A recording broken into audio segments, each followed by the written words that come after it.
Ok, bonjour à tous et bienvenue pour cette nouvelle vidéo. Aujourd'hui, on se retrouve pour un nouveau tuto sur NinjaTrader où on va voir ensemble comment installer des add-ons, comment rajouter des fonctionnalités à NinjaTrader. Là, le gros avantage de NinjaTrader, c'est sa modulabilité, c'est le fait qu'on puisse vraiment le configurer de A à Z comme on veut et qu'on puisse surtout rajouter les fonctionnalités qui nous manquent.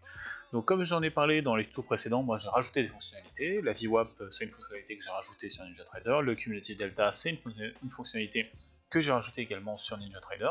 Et donc du coup, on va continuer. Je vais vous montrer aujourd'hui comment faire la même chose, comment installer vos propres add-ons. Ça prend 3 minutes, donc le tuto va être extrêmement rapide. Donc la première chose qu'on va faire, c'est qu'on va aller sur ce site-là, qui s'appelle le NinjaTrader Ecosystem. Donc vous l'avez en haut là, ninjatraderecosystem.com. C'est le site de NinjaTrader où ils référencent l'intégralité de leurs add-ons. Il y a deux parties sur ce site. Il y a une partie pour un petit peu les professionnels, on va dire, les add-ons de pro, les add-ons qui sont développés par soit des sociétés de trading, soit des développeurs professionnels qui sont spécialisés dans le trading et qui mettent à disposition des gens leurs add-ons. Ces add-ons sont généralement payants et ils peuvent faire très mal. Il y en a qui valent carrément le coup, il n'y a pas photo, il y en a même qui sont gratuits, mais il y a certains add-ons de très très bonne qualité qui coûtent 25 balles et qui peuvent potentiellement rajouter vraiment beaucoup de performance sur votre trading.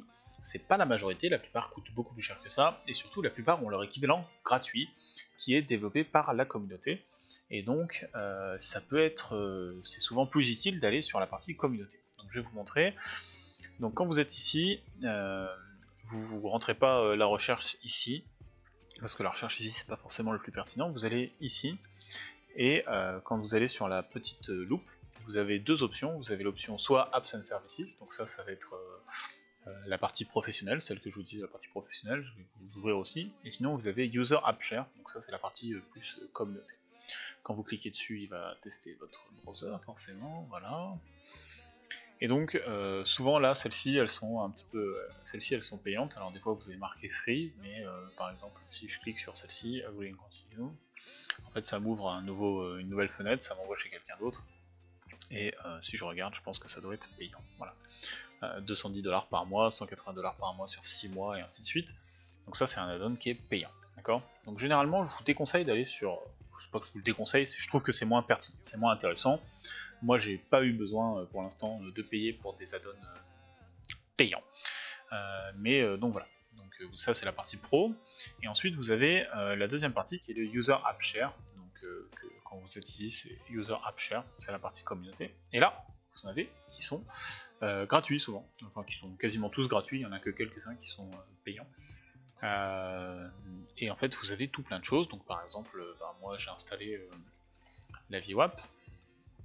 Donc quand je cherche VWAP, ça m'ouvre une nouvelle fenêtre, et celui que j'ai pris pour ma VWAP, c'est celui-ci. Si je clique dessus, ça m'ouvre encore une nouvelle fenêtre, je sais pas pourquoi. Mais donc voilà, vous arrivez sur VWAP, il suffit de le télécharger, on va voir comment l'installer. Vous avez un tuto sur comment l'installer qui est en bas de la page. C'est ce qu'on va refaire nous pendant cette vidéo là.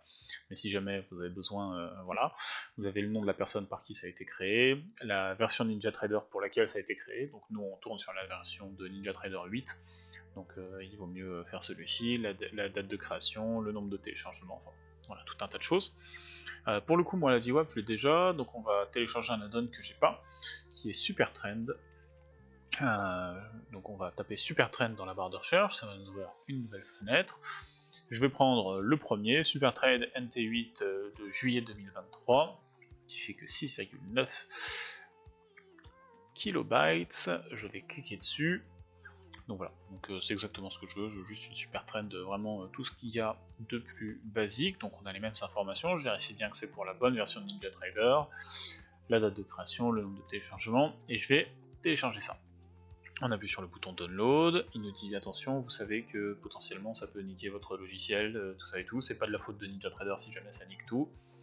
On est au courant de NinjaTrader, merci beaucoup, on va télécharger, et je l'ai bien en haut qui vient de se télécharger à July 2023, SNCT8.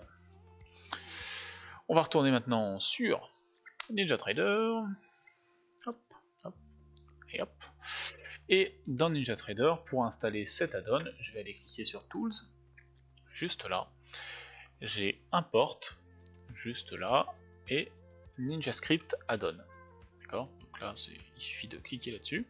Il va vous demander à ce moment-là d'aller sélectionner forcément la partie, l'add-on que vous venez de télécharger. Donc comme je vous disais, juillet 2023, 7 et 8, c'est le mien.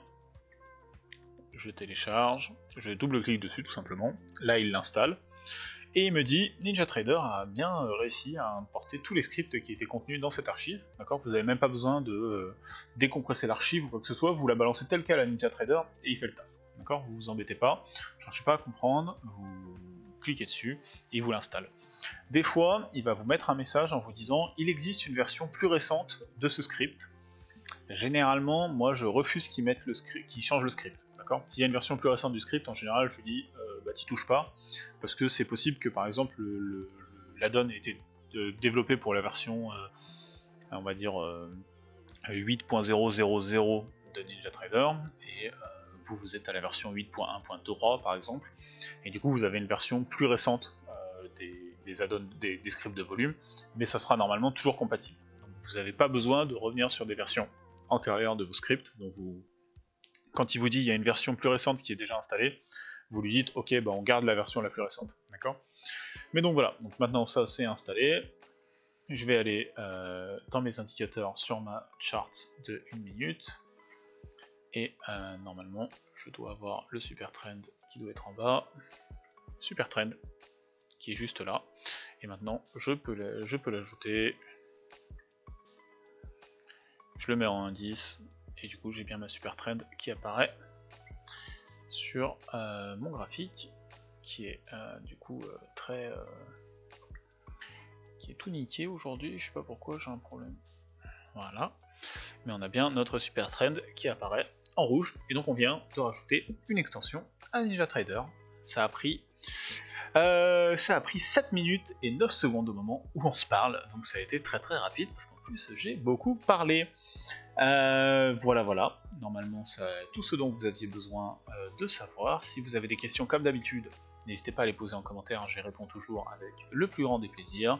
Merci à tous d'avoir été sur la vidéo, pensez à liker, pensez à vous abonner si vous n'êtes pas encore abonné à la chaîne, et on se retrouve tous les jours en live de 15h30 à 17h30 pour le trading du Nasdaq. Passez à tous une excellente journée, soirée, bon trading, et on se retrouve à la prochaine. À ciao!